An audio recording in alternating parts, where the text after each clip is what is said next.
Welcome everybody to the food forest, a little teaser trailer of the chickens. We're going to check up on them in a little bit, but I wanted to show you how we manage our pathways through our food forest, which is a wild food forest. And I want to take the opportunity to show you a couple of areas, little garden areas, and give you specifics on how we actually manage it so things are accessible. Some of our weed management things that we do. We have another little nursery area. So we'd like to show you all of that. So if you're interested in that, please stay tuned. I also do a little bit of jumping around in this video, so please, I apologize for that. But what we're trying to do is I was trying to create one type of a video, and when I edit it, it became a different one. So stay tuned. About 15 minutes later, we're all done. This is a kind of a cool area because this separates kind of the food forest, the alleyway here, and we've also been able to take advantage of this corner because toward the corner of the alleyways there's a lot drier spots. We've been able to put some different flowers, but a lot of succulents they've really enjoyed. Like we need to separate that one and plant it out, but there's little dots of them that we've been picking and planting.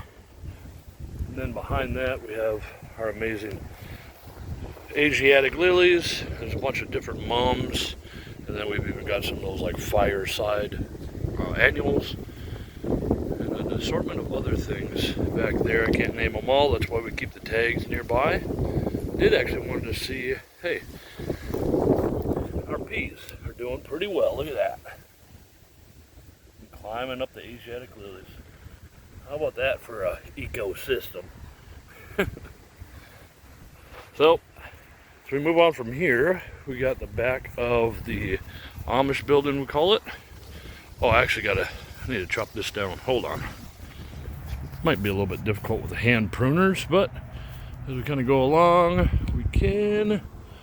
See if we can. Oh, yeah, I'm gonna need to. Okay, there you go. So one of the good parts about our property is we have areas that are left still wild. And you'll see more of that as we get through further into the food forest. This area here, and dump that in there, and that over time allows for different habitat for bunnies and squirrels, chipmunks, and even little birdies will go down there, and of course our favorite groundhogs. Kind of got a whole area here, and it goes into that garden area and onto this nicely mowed yard. But we're actually going that way.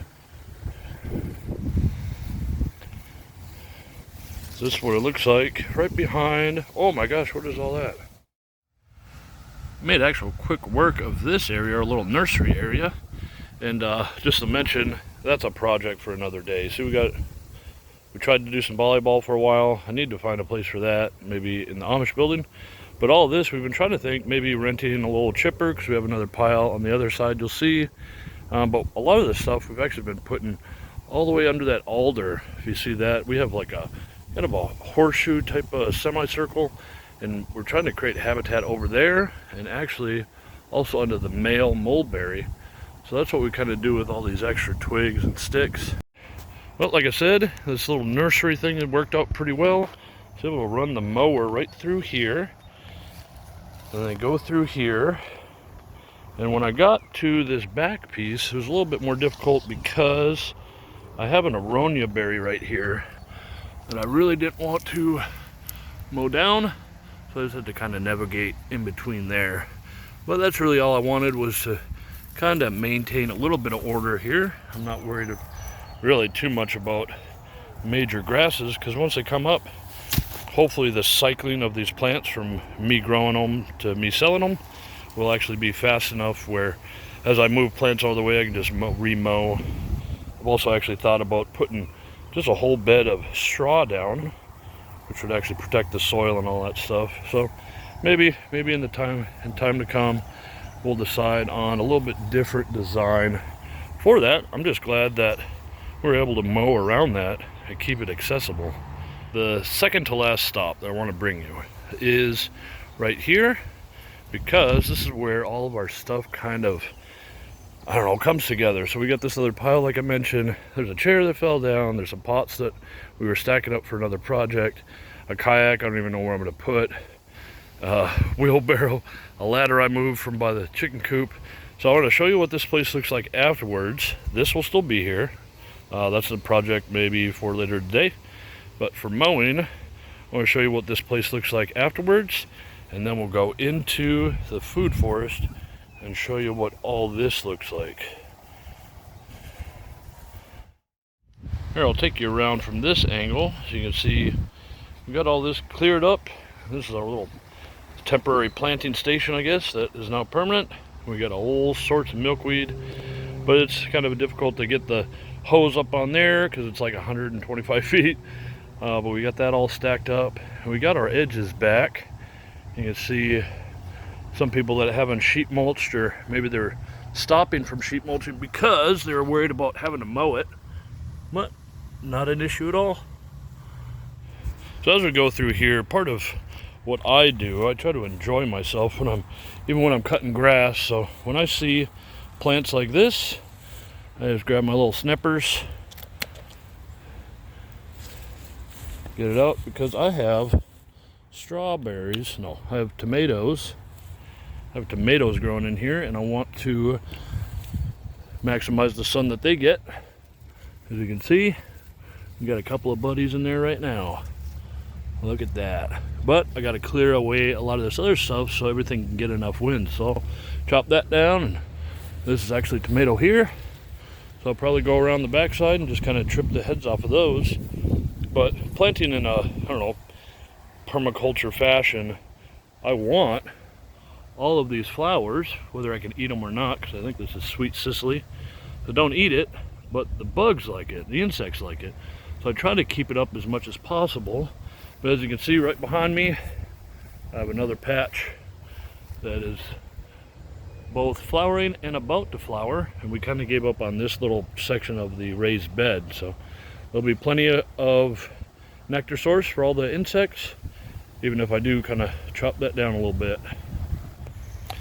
One of the good things about planting this way is I don't have to worry so much about where to put all these weeds, these beautiful flowering weeds.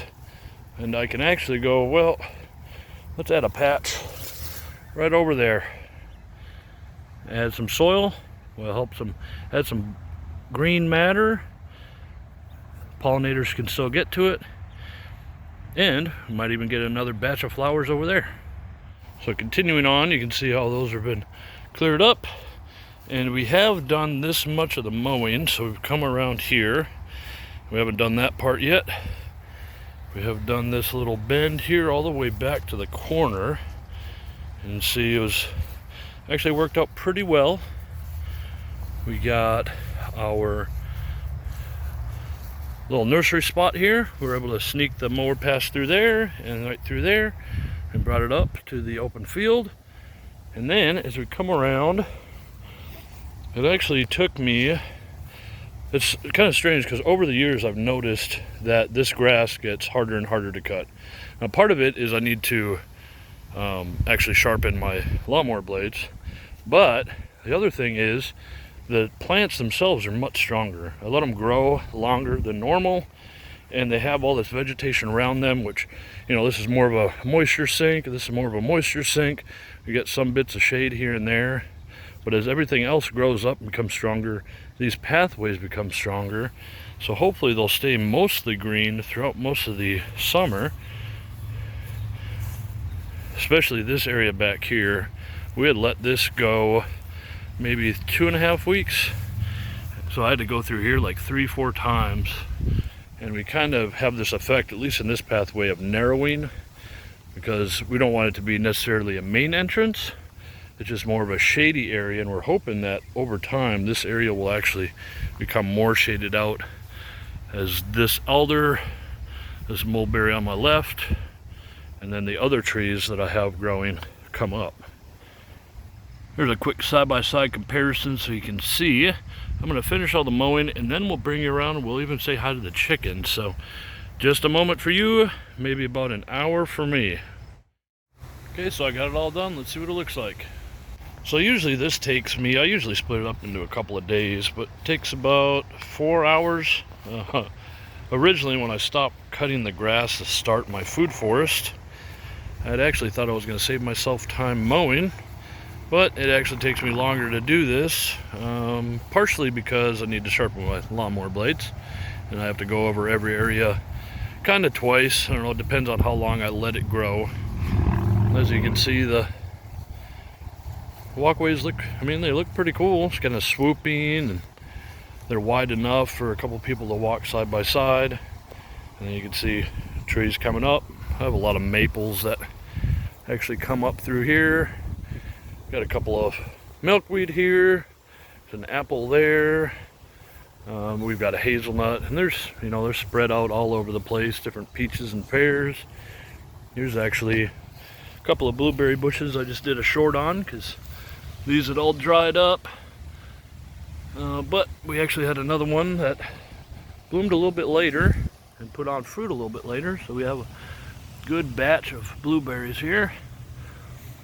And those are kind of the things that we have tucked in and around. There's a whole number of different flowers and fruit trees and berry bushes, hascaps and whatnot.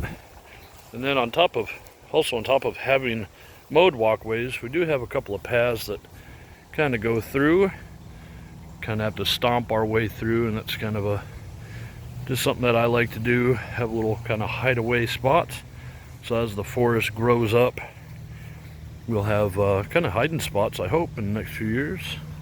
See all the bergamot is coming in, a little comfrey there, and all my chickens are chilling out in the shade of the mulberry. Right now we still have these 4x4s in here as we let this lamb's ear, lamb's foot, whatever you want to call it, grow in. And as that grows, that'll actually keep this fence down so we can move this. But it gives me a nice mowing edge so I don't cut any of those plants up. Now, one of the things I did change this time was this area. This was all overgrown, so I do a Japanese lesson, so I actually sit in there and do the lessons. So I wanted to clean up this little pathway. There's a hazelnut right here, and those are aronia berries right here. So I got a nice little shaded spot. I'm gonna move my chair over and have a spot to sit. I'm gonna hang out with the chickens. How's it going, chickens? Hi, chickens. Hi, Lucy birds. Hi, Lucy birds. You like it? You can see so many more areas now. It's kind of nice too because it opens up the area around the chicken yard, chicken compound here, so things can't kind of sneak up on the chickens. But they're enjoying life in there. Let me show you one more spot, actually right around the other side of the coop. I can kind of sneak through here. Let me just do that. It's not the most accessible little deal here, but I can at least get around. I mow a little pathway there. Add some more wood chips here. And then we mow this. This is all sun chokes right here. An old pile of sticks and logs for the groundhogs and whatnot to hang out in there. So it's tried to keep everything accessible and nice and tidy. And I realize a lot of people that are new to seeing an area that's overgrown like this, it kind of freaks them out, I think, if there's too many grasses like hitting them in the legs when they walk through there. People are worried about, I don't know, grasses and nature, I suppose. So I think that's it for me. I've done enough mowing today, got a lot of sun. It's nice to be back in Indiana, and I hope that just walking around here and seeing how I keep my area kind of tidy while being wild at the same time might give some people some ideas. Like I said, we got dozens and dozens of fruit trees and berry bushes and whatnot, and flowers and comfrey and all that stuff planted around. And that's for, you know, maybe a different video. But other than that, I want to thank you for watching, and we will see you next time. All right, bye-bye.